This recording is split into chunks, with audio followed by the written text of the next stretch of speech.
India is upping the ante against China. According to media reports, it has started building a major ropeway project right next to the line of actual control in Arunachal Pradesh.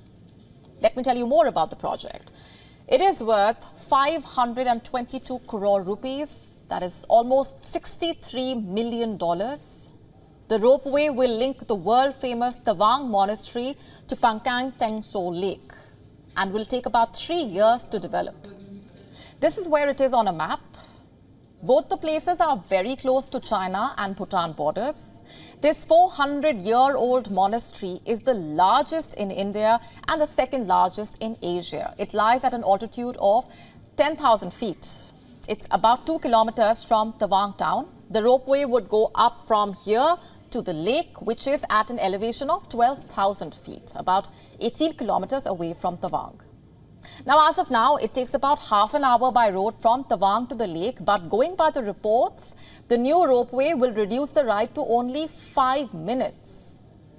The project is expected to propel tourism in the region and allow the visitors to explore the beauty of Arunachal Pradesh. And not just that, it also highlights India's growing strategic dominance in the state.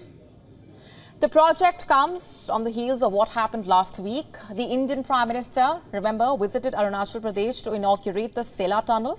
The tunnel passes through the Selachar-Bela Ridge in West Kameng district and is perched at an altitude of over 13,000 feet.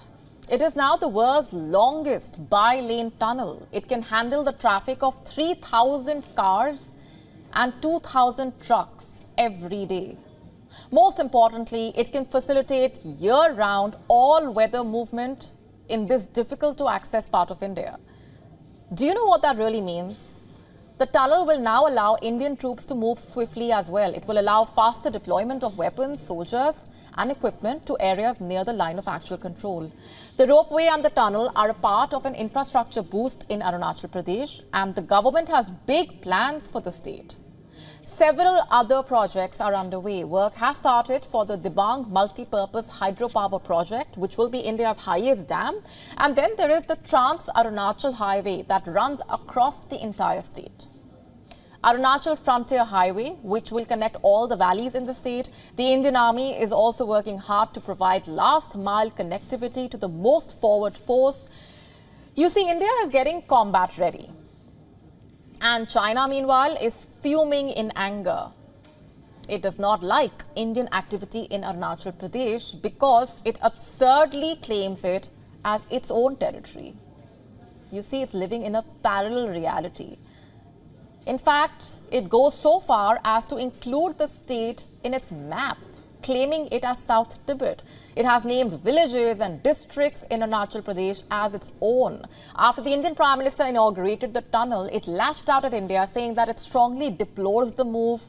And India snapped back, saying that China's comments will not change the reality that the state of Arunachal was, is, and will always be an integral and inalienable part of India. The Dragon has responded once again, in fact. Listen in to what the Ministry of National Defense had to say.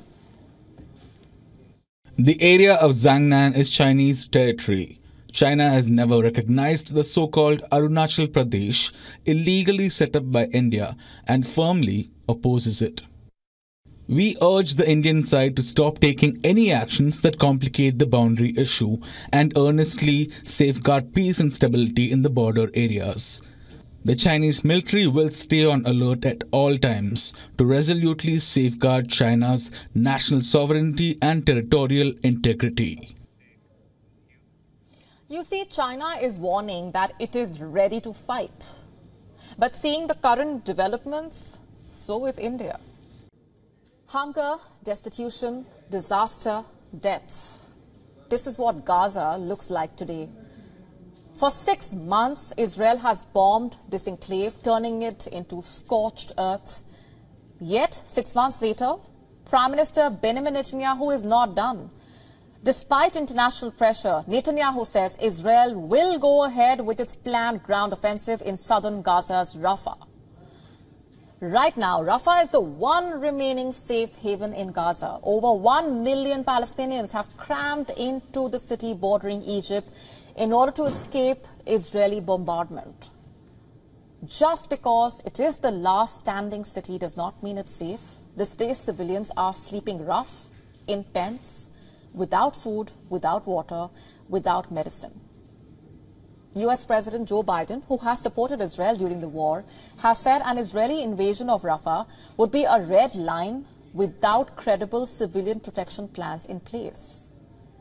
But despite the pressure, Netanyahu says Israel will be pushing ahead with the Rafah offensive. No international pressure will stop us from achieving all the goals of the war, eliminating Hamas, freeing all of our hostages, and ensuring that Gaza will no longer pose a threat to Israel. In order to do that, we will operate in Rafah too. Did you hear that? Netanyahu says no amount of international pressure will stop us.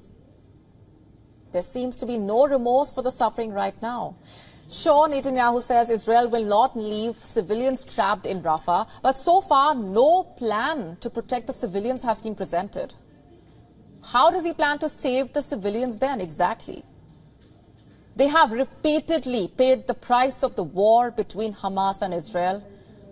They are the ones getting caught in the crossfire. And this is why all of Israel allies have appealed to Netanyahu, do not enter Rafah, protect the civilians. In fact, the head of the UN's World Health Organization has appealed to Israel, in the name of humanity, do not launch the assault. That's what he said. But Netanyahu is adamant. His office has approved the military's plan for an operation in Rafah, though no timeline has been given.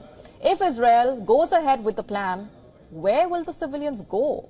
Considering it is the last safe place for the civilians, what is Israel's grand evacuation plan for them? More importantly, what is Israel's plan for the next stage of the war? Where are things headed? Netanyahu has said it would be impossible to achieve the goal of destroying Hamas if Israel were to leave what he says are the group's last battalions in Rafah. According to Israeli estimates, 5,000 to 8,000 Hamas fighters are holed up there.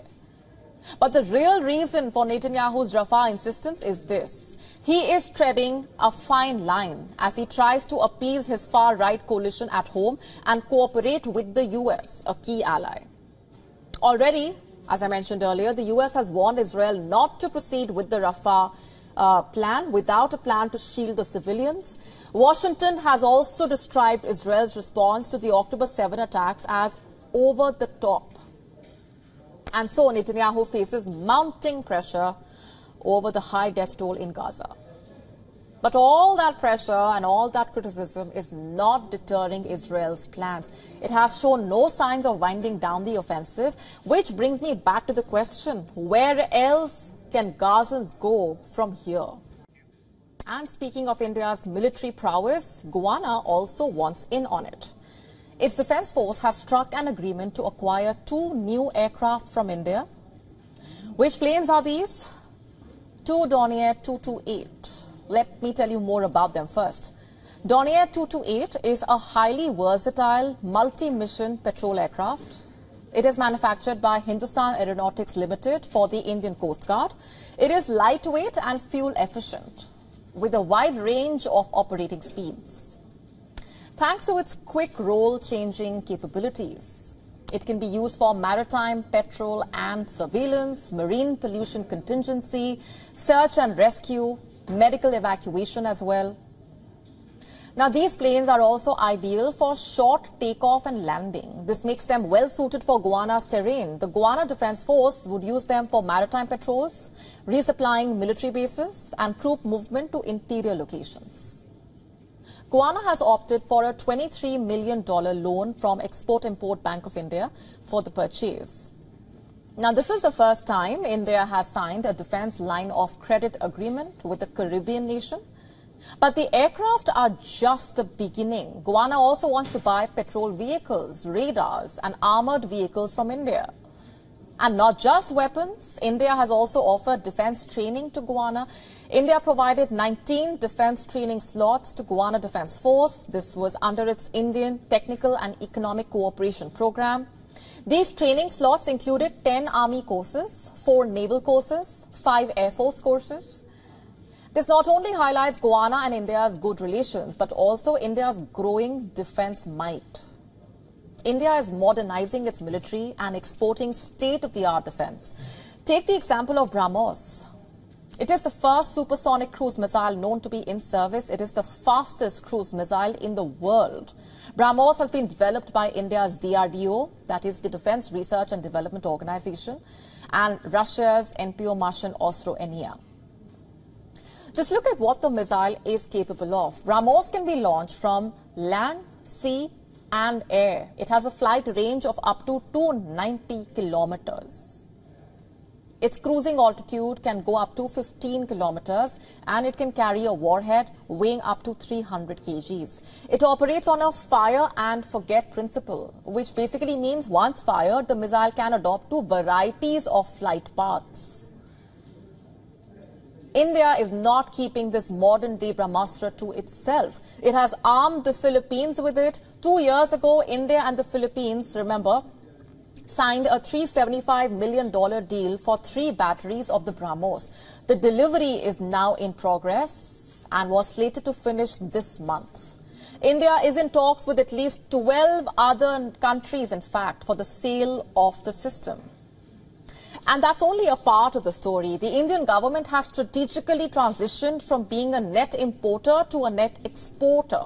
According to the Defense Ministry, India is now exporting to over 85 countries. Approximately 100 firms are actively exporting Indian defense products. This includes Dornier 228, 155mm advanced towed artillery guns, personal protective items, offshore patrol vessels, ALH helicopter, SU avionics, Bharti radio, coastal surveillance systems, Kavach MOD-2 launcher, and FCS. You see, India has positioned itself as a growing defense superpower. The country's defense sector has propelled to new heights, and it's only going to rise higher.